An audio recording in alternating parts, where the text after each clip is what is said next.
chicken? Are you hungry? Pilkington Road in Tamaki is where Haitelenisia Manu planted her roots when she arrived from Tonga a decade ago. The chain wall. This is Manioke Tama. Hello, Manioke Tama. They like their name. This way. With food prices increasing, Haitelenisia decided to plant her own edible garden. Look. Just another one there. Every morning, I came pick 15 eggs. The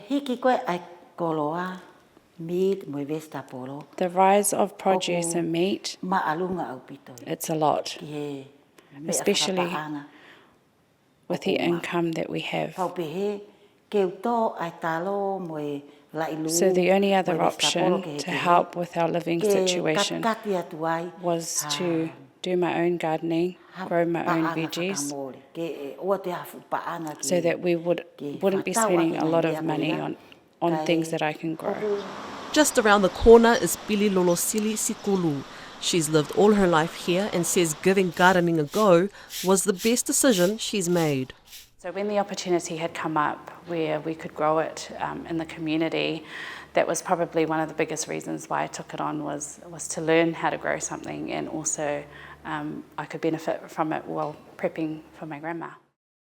Other members of the Mea Ofa Fungani Methodist Church in Tamaki have followed Haitelenisia and Pililolo's lead, planting crops in their backyards, and it's catching on with other neighbours.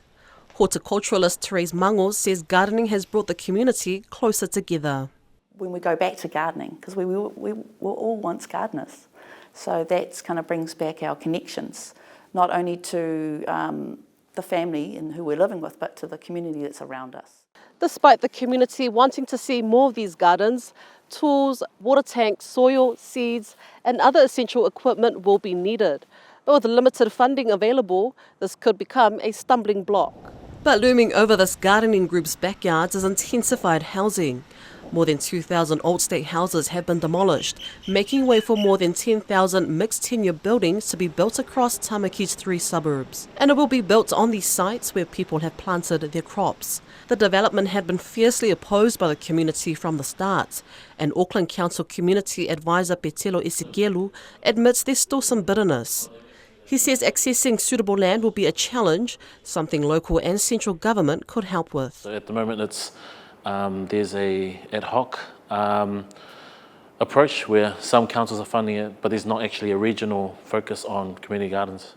Tamaki is a low socio-economic suburb, and at the local shops there's no shortage of fast food restaurants.